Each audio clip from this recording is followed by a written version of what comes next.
stated the requirement of ensuring the entire poverty alleviation across the country.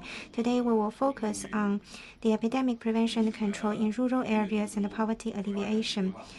We have with us Director General Wei Baigang from the Development Planning Department of Ministry of Agriculture, Director General Tang Ke from the Market and Informationization Department of Ministry of Agriculture, Director General Su Guoxia from the Comprehensive Policy Department, and the Director General Huang Yan from the Planning Finance Department of the State Council Leading Group Office of Poverty Alleviation and Development to take questions. Some updates on the epidemic in the 24 hours of March the 9th. Across provinces, municipalities, and Xinjiang Production and Construction Corp, new confirmed cases 19, new deaths 17, all from Hubei. New suspected cases 36. Yesterday, 1,297 patients were cured and discharged from hospitals. Those off medical observation, 4,148. Severe cases were reduced by 317.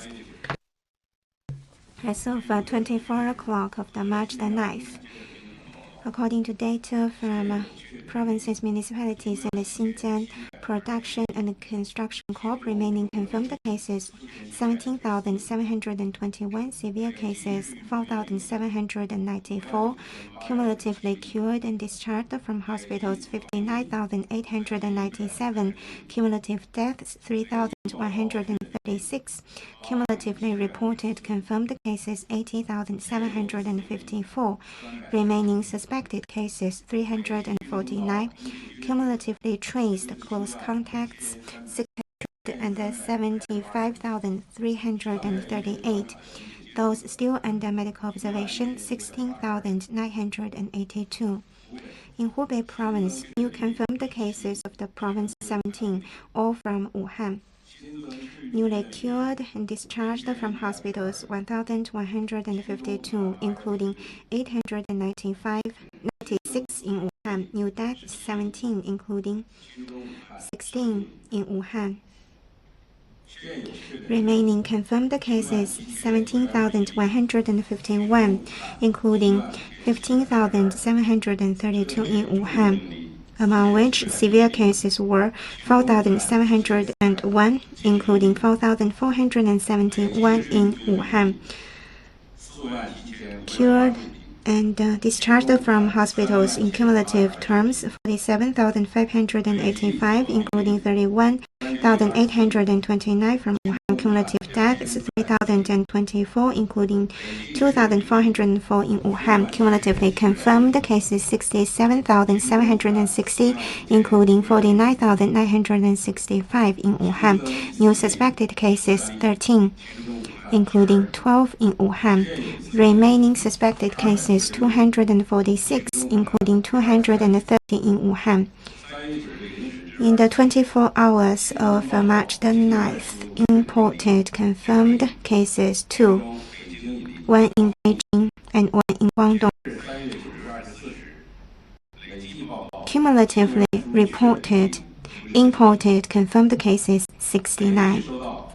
And from Hong Kong, Macau, and Taiwan, cumulatively reported confirmed cases 170, including 115 in Hong Kong, 10 in Macau, and 45 in Taiwan region. Apart from Hubei province, in other provinces, new confirmed cases 2. Both were imported cases. New suspected cases 23. No new deaths. Severe cases were reduced by 27. The prevention control development is towards a positive. Confirmed case in Wuhan for the first day have reduced to below 20. Apart from Wuhan, in other cities in Hubei for 5 consecutive days, there were no new cases, and apart from Hubei province, in other provinces for 3 consecutive days, we didn't see new confirmed cases. Different localities have been incrementally recovering. the operation of businesses, and they are scheduling the school opening. Now we'd like to take questions. Please ask questions around today's topic, and please identify yourself before you ask your question. Hands up, please. Journalist from the first row near the corridor from the right side. With China Network.cn. The year 2020 is an important year for winning the battle in poverty alleviation. We are approaching the deadline of realizing the goal. Say, because of the epidemic, we may not realize the goal of entire poverty alleviation. What is our comment? I'd like to ask DG Su Guoxia from the Poverty Alleviation Office to take the question. Yes, as you've rightly pointed out, this year is the last year of our plan in realizing the poverty alleviation across the board. The unexpected epidemic has indeed impacted our efforts. The poverty-stricken areas are mostly of lower risks. According to statistics from poverty alleviation offices across the country, in accordance with the risk-rated approach, 700 plus provinces out of the 800 poverty-stricken areas belong to the low-risk region. So the impact from the epidemic can be controlled in these poverty-stricken areas. What is more difficult is the logistic impediment, which may dent the income of the farmers. This might be a longer-term impact. The losses from the unemployment and the losses from the incapable opening of certain projects. Migrant workers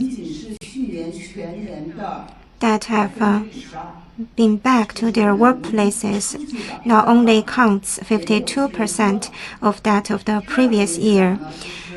Migrant workers from the poverty-stricken villages find it more difficult than last year to access urban jobs.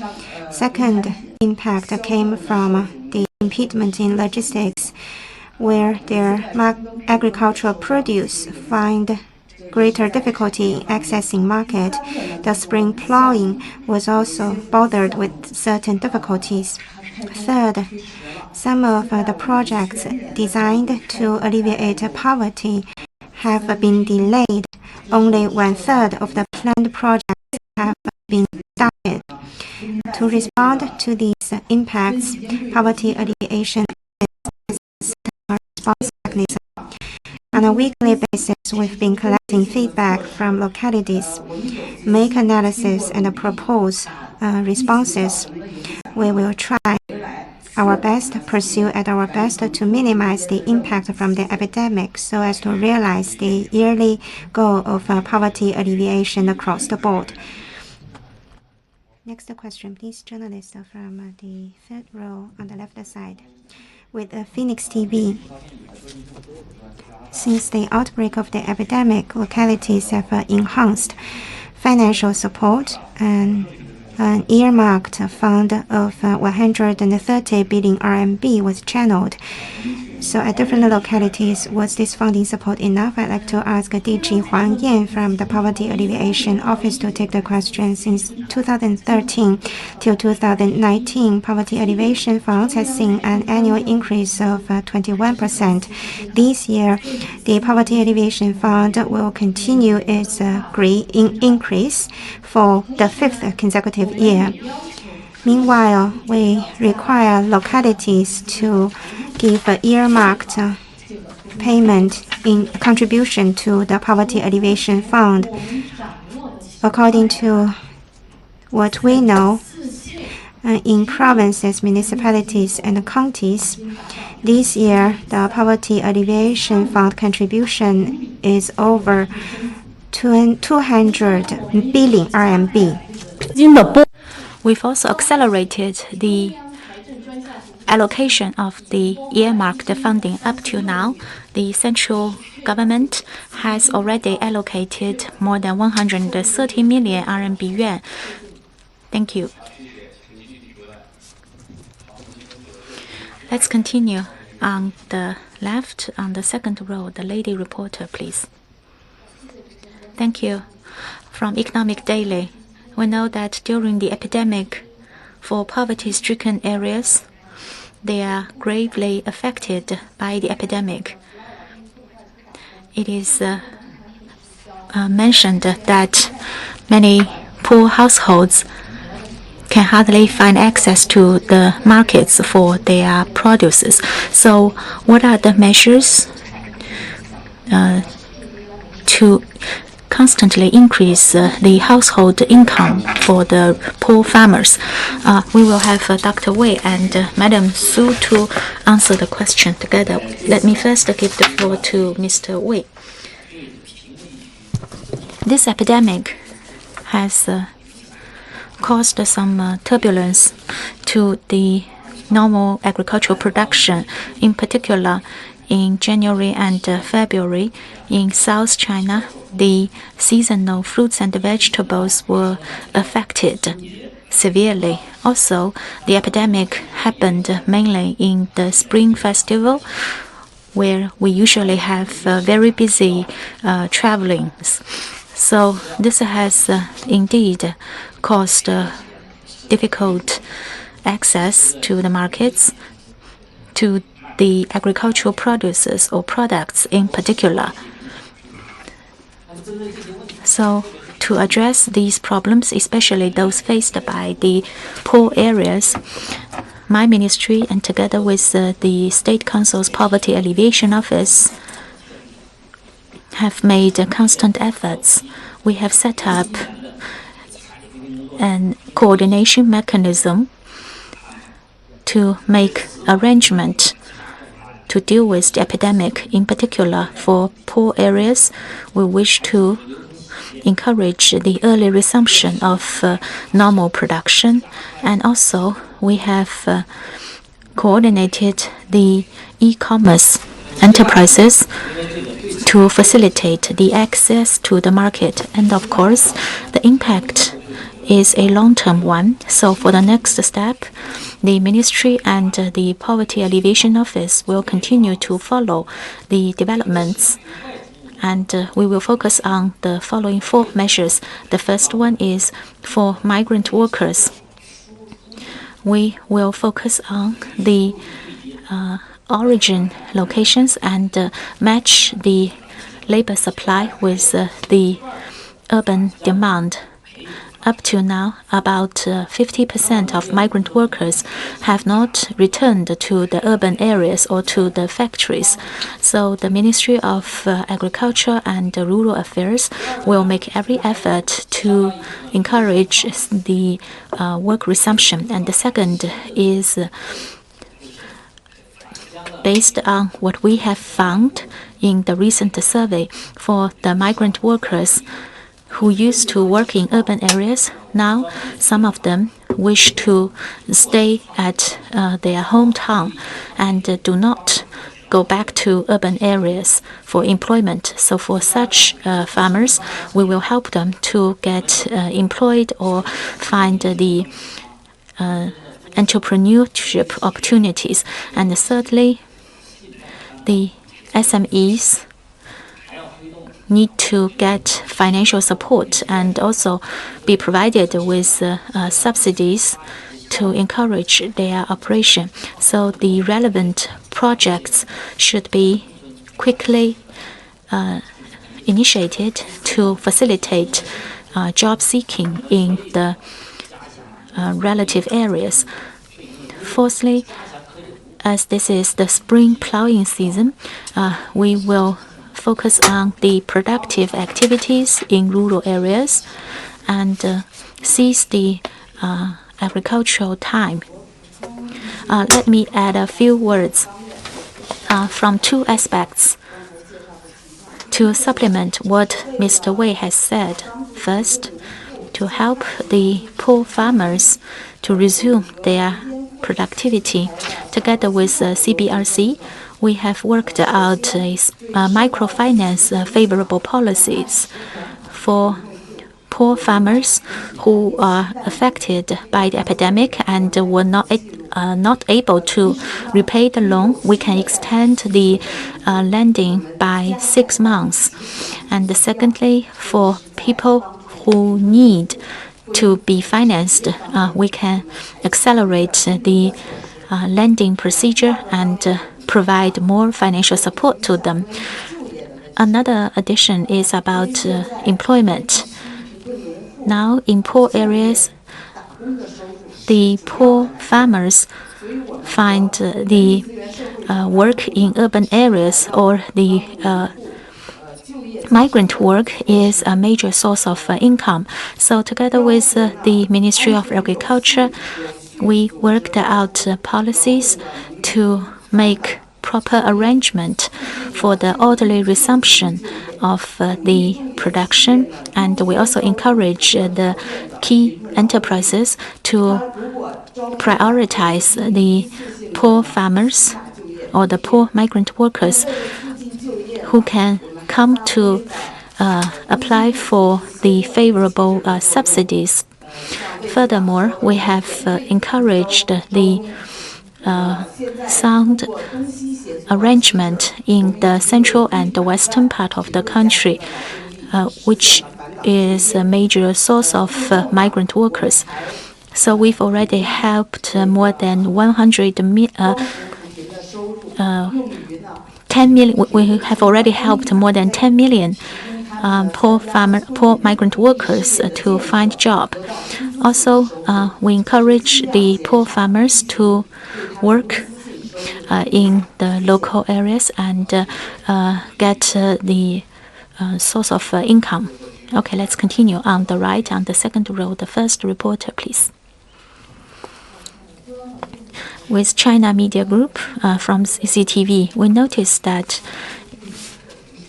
in epicenter like Hubei, like Wuhan, it is quite difficult to achieve the poverty alleviation targets. So what are the preferential policies or measures adopted or to be adopted to help them? We will have Madam Huang to answer the question. The Hubei province is indeed a key province in poverty alleviation. We've made constant support to Hubei province. The province itself has also made great strides for the epidemic. Indeed, Hubei was the most severely affected province, and we are also helping Hubei to achieve the poverty alleviation targets. We've adopted the following measures. The first, just now I mentioned that we have increased this year's, or we have made annual increase of the poverty alleviation funding. Also, we request that the provincial government should take into consideration the local conditions and prioritize the poverty-stricken areas in the fund allocation, minimizing the impact of the epidemic. So, secondly, we are making flexible arrangements based on the context. Indeed, in some localities, they are not able to resume work by now. So, in the light of their local reality and also their needs for finance, they will enjoy preferential treatment in receiving the funds. Thirdly, we are implementing the assistant or support work for poor people, poor patients who are affected by the epidemic. We make every effort to ensure their daily livelihood. 好，请右侧区。 Journalist from the second row on the right side, please. Thank you. With NTV, some citizens say the pork price, meat price, and vegetable prices have been at a high level, but many rural citizens find their produce difficult to access the market. So what have been the measures adopted by the Ministry of Agriculture to ensure the smooth running of the agricultural produce market? I'd like to ask Director General Tang Ke to take the question. The agricultural market connects the pocket of farmers and the vegetable basket of citizens. Since the outbreak of the epidemic, we have been following closely the dynamics of the market. In general, most of the agricultural produce has been on sufficient supply. Market has been stable. In recent days, there has been decrease in prices of certain items. There has been some regional or faced temporary tight supply or fluctuations of the prices. In general, the oil and the grain price has been kept stable. Pork has been under tight supply, but there has been some decrease in its price. Poultry and eggs, because of the decrease of group purchase, there has been decrease in the price in certain regions. There have been over inventory of poultry and eggs. Vegetables and fruits have seen some seasonal price increase. In major production areas, there has been some stockpiling, some inventory of the winter vegetables. So in different places, the stockpiling and inventory adjustment, the incentive mechanism, and the discount rates in interests have been provided by local governments so as to ensure a better balance between supply and demand. In Hainan province, the government has adopted the transportation subsidy, and 0.2 RMB was subsidized for each ton of agricultural produce transportation. The production of agricultural produce has come back to the normal level of the previous years. Now we see a bigger risk of price decrease. We will have an early warning system to ensure the balance in supply and demand. Thank you. Next question, please. Journalist from the third row on the right side. Thank you. From Hong Kong China Review. Since the outbreak of the epidemic, some poverty alleviation projects found it difficult to be restarted. President Xi emphasized the importance of relocation from the impoverished and inhabitable areas. Projects like this must be restarted as scheduled. So how can this be realized? I'd like to ask DG Huang Yan to take the question. To some extent, the epidemic has impacted the normal scheduling of the poverty alleviation projects. However, in different regions, and there has been accelerated efforts in restarting the poverty alleviation projects in 2022. Middle, interior, and western provinces have a list of 350,000 poverty alleviation projects. 1/3 of the projects have been restarted. The funding, 6% of the earmarked funding have been utilized. It's fair to say that the resumption of the work has been accelerated, and the RC has collaborated with other ministries and departments and issued supplementary requirements for industry development after the relocation projects was implemented to ensure the projects can be completed in the first half of the year. We have also put forward the following measures in facilitating the resumption of business operation. First, we ensure that the projects must be completed within the year. For those projects where conditions did not allow the restarting of the business, the initial review analysis of the project must be completed. For government procurement projects, we've clarified, streamlined procurement procedures to enhance the effectiveness and the efficiency of such projects. Subsidies will be channeled to companies who are implementing these projects. We've also scaled up the support to the most hit projects, from production to transportation to the distribution of these products. And for the flagship companies and workshops, we provide one-time subsidy and discount rate when these companies are to apply for loans. And for some projects and urgent needs, for example, projects to increase the income of the poverty-hit population, we have also provided favorable policies. Thank you. Next question, please. Journalist from the third row on the right side, please. Thank you. With Xinhua News Agency. In the epidemic heavily hit regions, will they fake their achievements in poverty alleviation? How can they avoid such fake performance? I'd like to ask DG Su Guoxia to answer the question. We take 3 measures to prevent against the falsified poverty alleviation reports and data. Poverty Alleviation Office has guided localities to adopt an array of measures to enhance industry development, provide more jobs, promote consumption,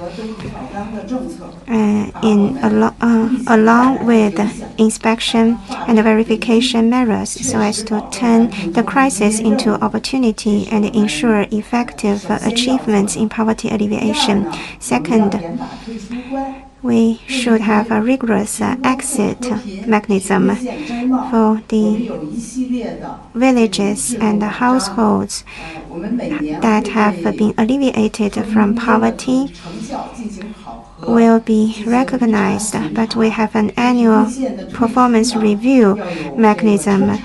We have a random checking. In later half of this year, the national government will also have a survey on the review and examination of poverty alleviation achievements to verify the truthfulness of the poverty alleviation. And the third, will promote code of ethics and codes of conduct. The cadres working on the front of poverty alleviation, they should be trained to enhance the awareness of truthful integrity of poverty alleviation. Once there is a falsified report of poverty alleviation, we will deal with the case strictly. With these efforts, we hope that our poverty alleviation results can stand the test of time. Thank you. Next question, please. Journalist from the fourth row on the left side, please. Thank you.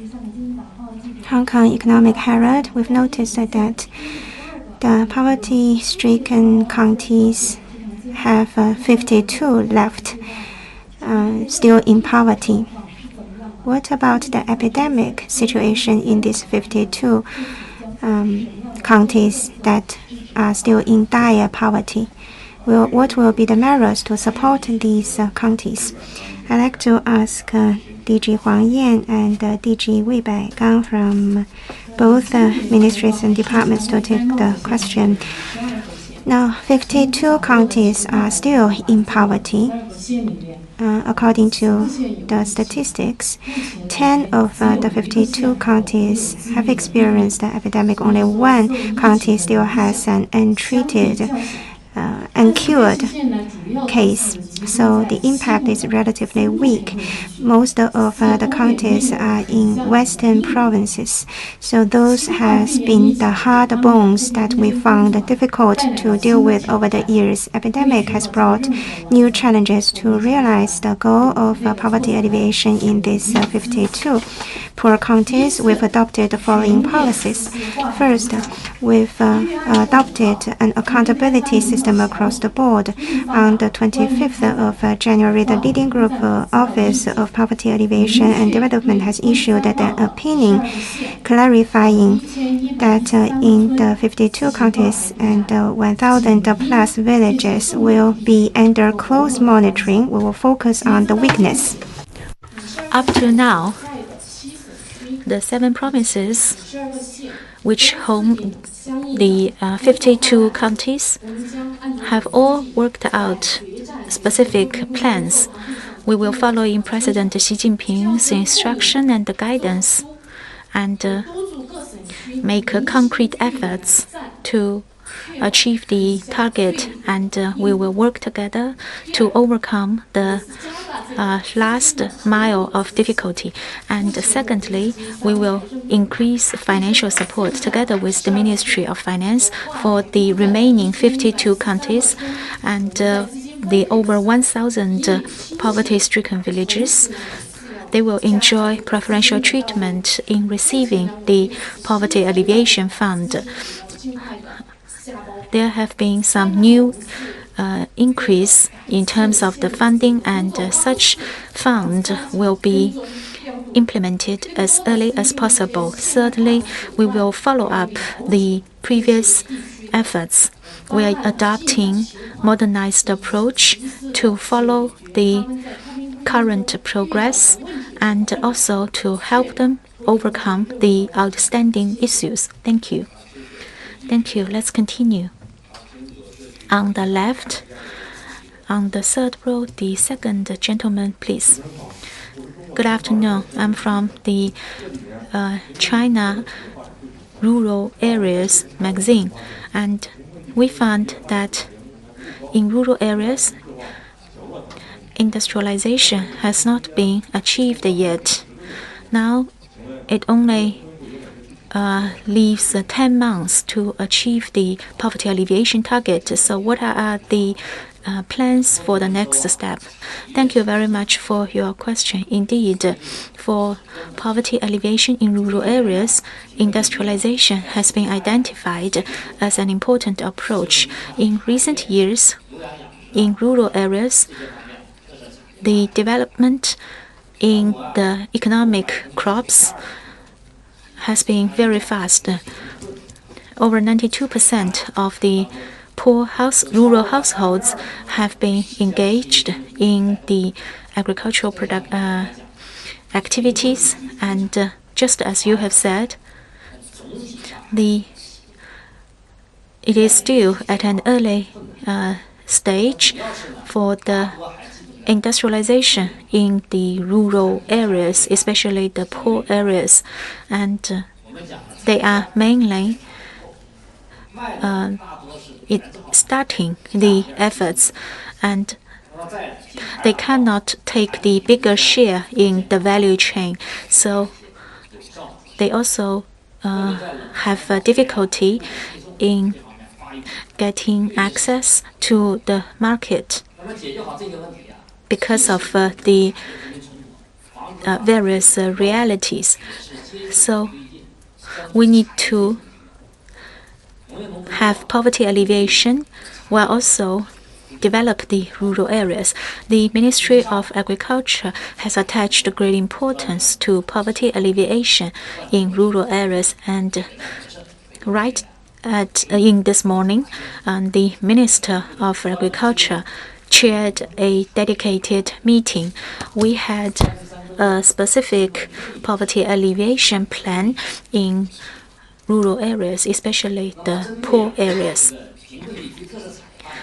For the development of the specialized or special agricultural activities, we have identified 4 aspects. The first one is to bring into full play. They are featured or they are advantageous sectors and agricultural produces. In every county, we have identified 2 to 3 such sectors to be encouraged and to sustain the poverty alleviation efforts. In particular, we wish to continue the projects like the modernization approach to have poverty alleviation. Also, secondly, we wish to encourage the growth of the key players in poverty alleviation in rural areas. An existing problem is that these major players are not strong enough. That's why now we are helping these major players, such as the animal farm owners. Furthermore, we are to provide more support in terms of the technical support and the human resource support to develop the agricultural sector in rural areas. Now, the shortage of personnel or human resources has been identified as a bottleneck. That's why we have already dispatched consultants to the relevant areas, and also we train the trainers. Such trainers are all based in the poor areas.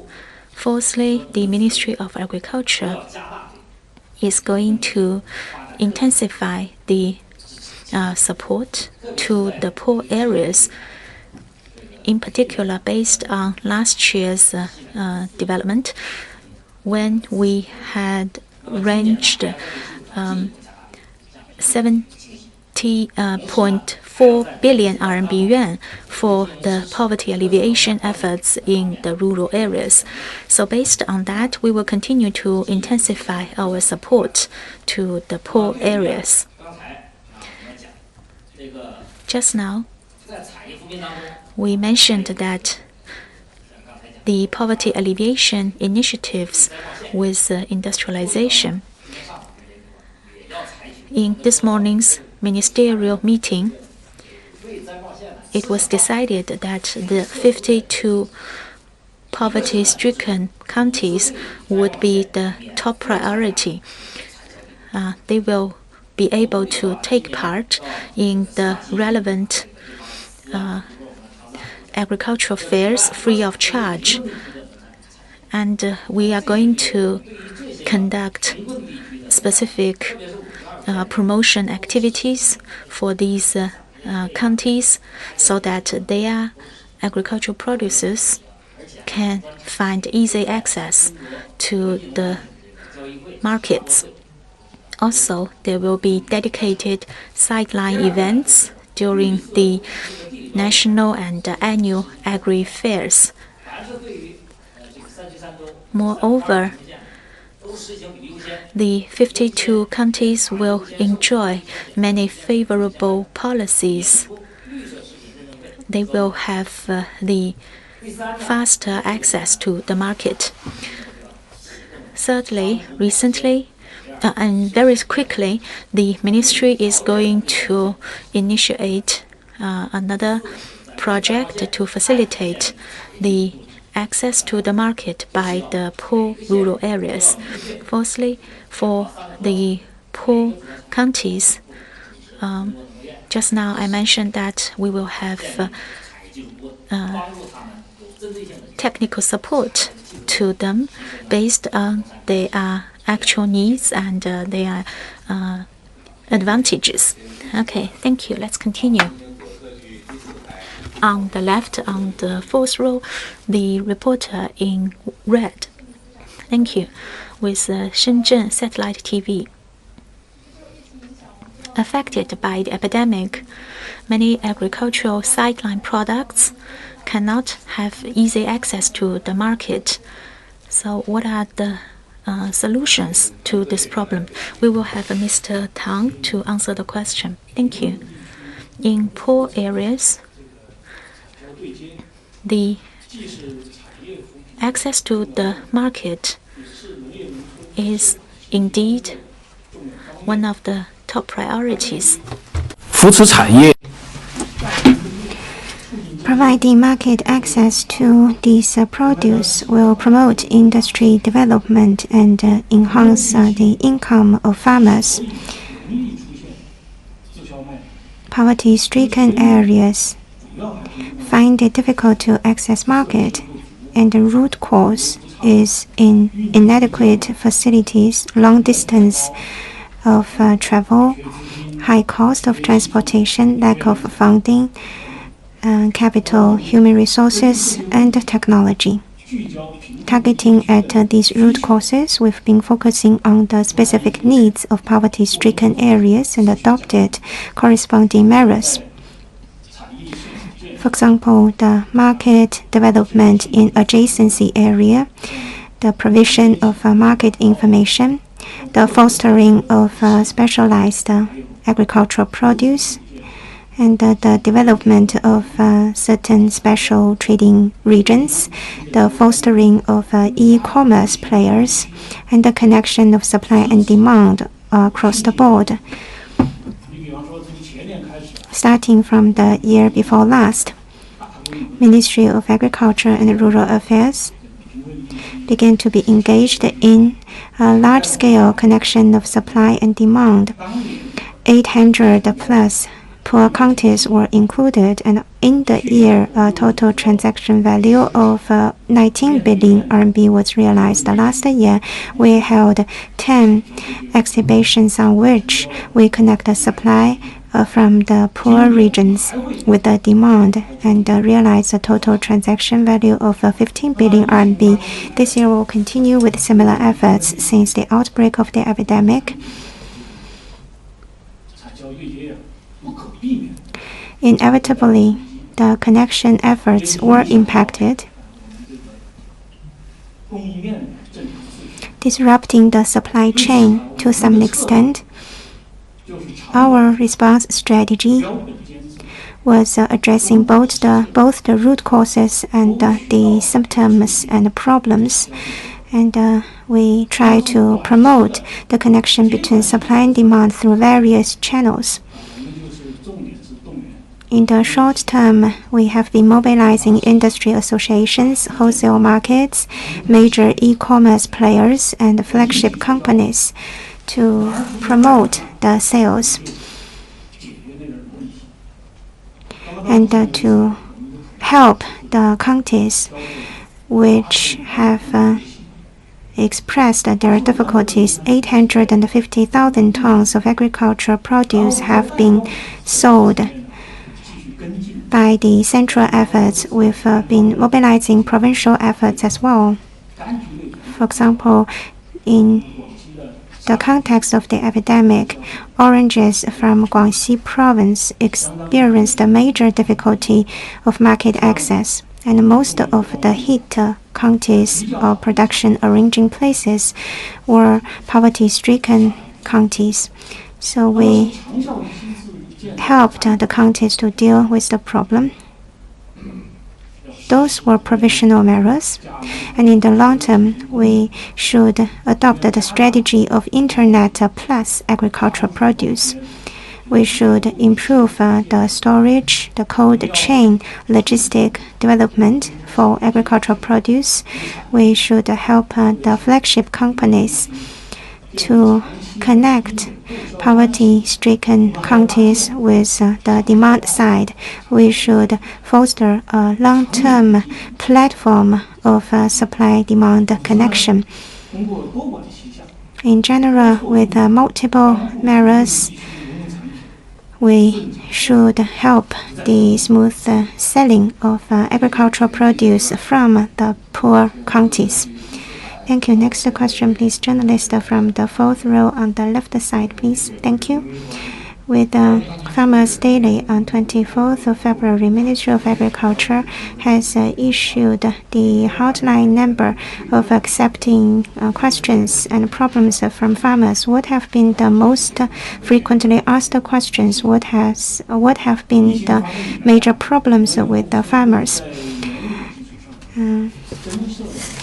Since the outbreak of the epidemic, Ministry of Agriculture has set up 10 hotlines to take questions, complaints, and applications from farmers.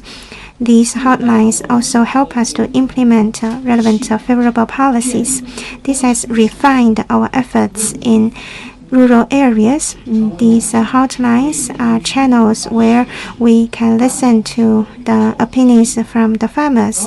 These are also tools for us to do a better job in serving the farmers.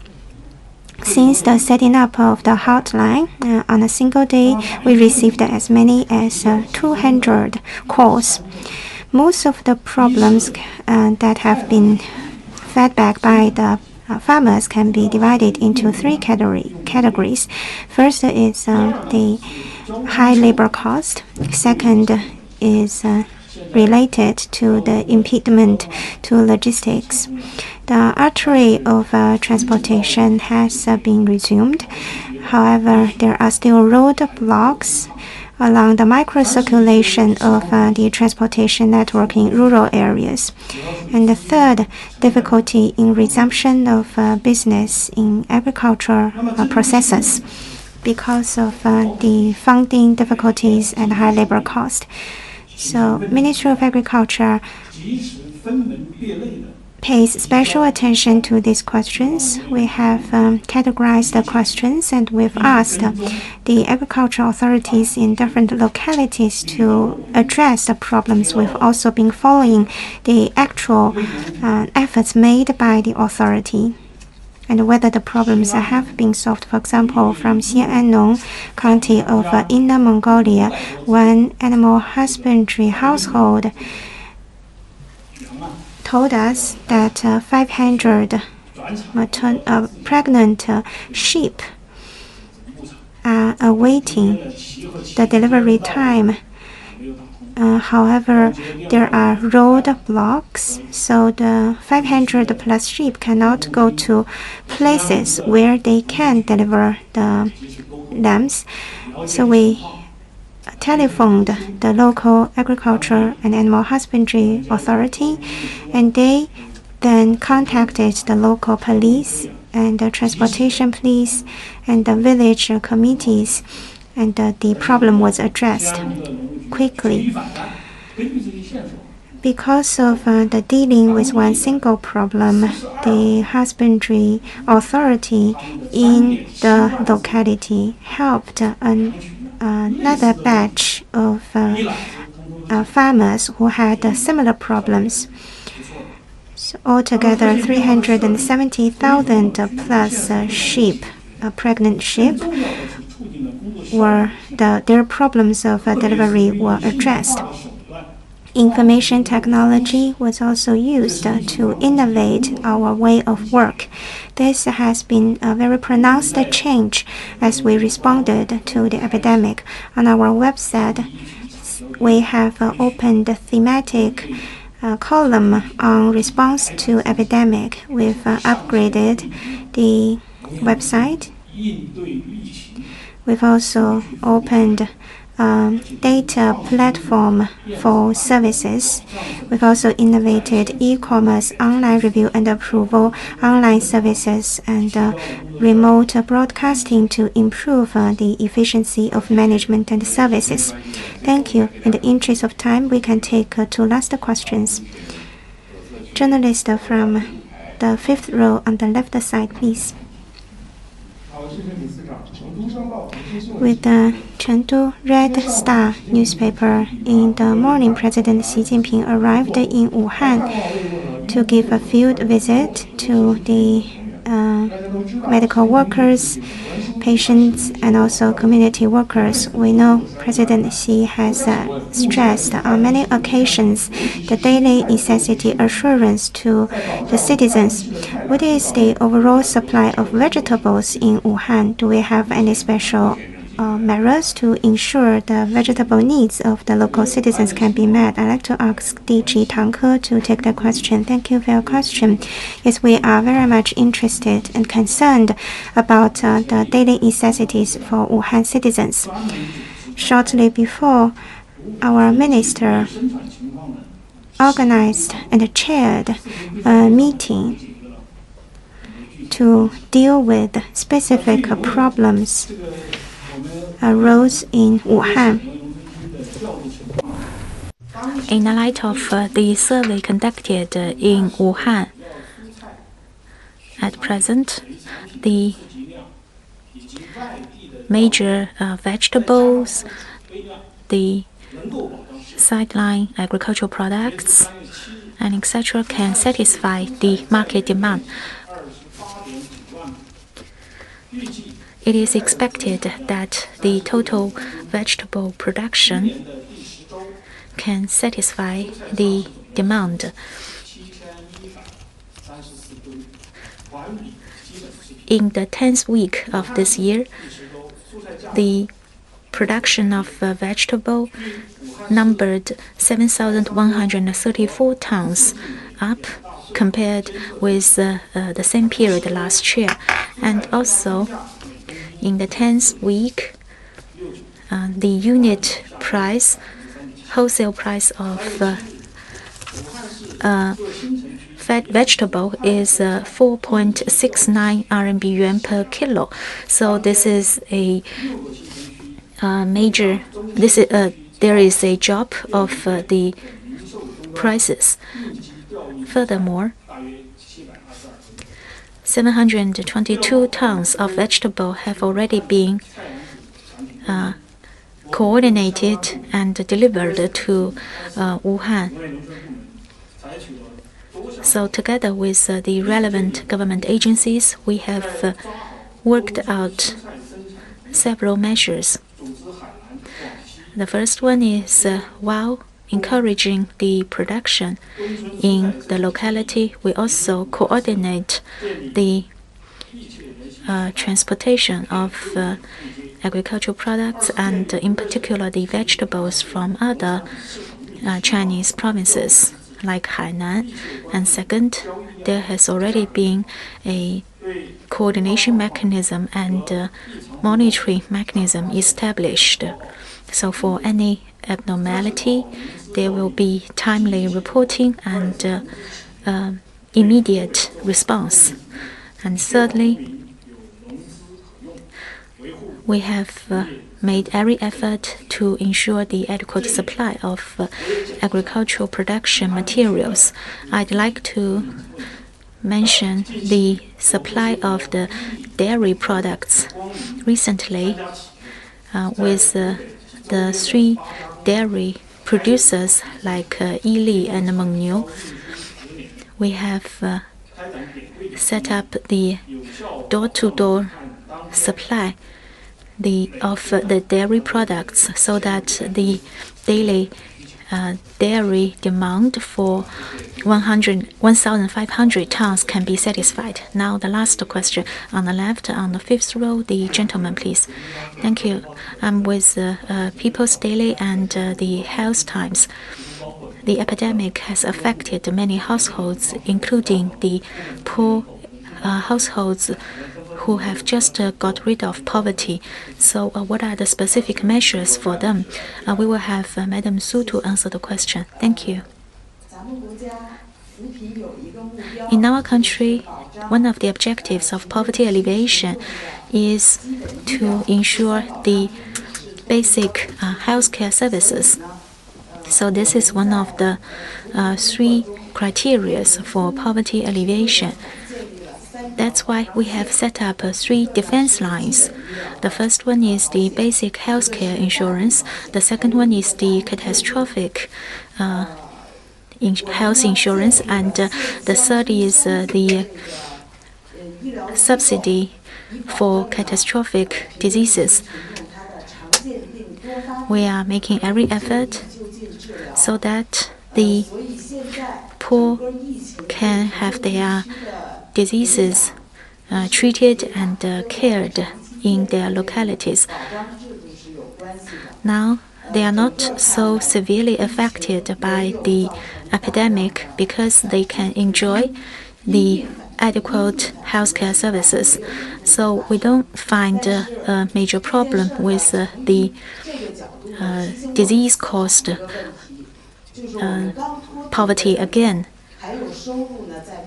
However, there's another relevant problem, that is, we do have vulnerable families or households who are no longer the poor households, but due to the epidemic, they may go back to poverty again.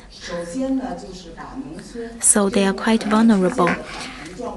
For such population group, we are motivating the local village committees and also the stakeholders to identify such vulnerable households and help them to overcome the difficulties.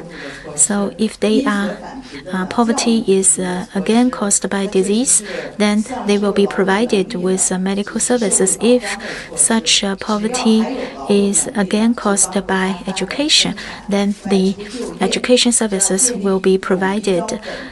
If they get into poverty because of the unemployment, then we provide them with job-seeking help. So this mechanism is being established.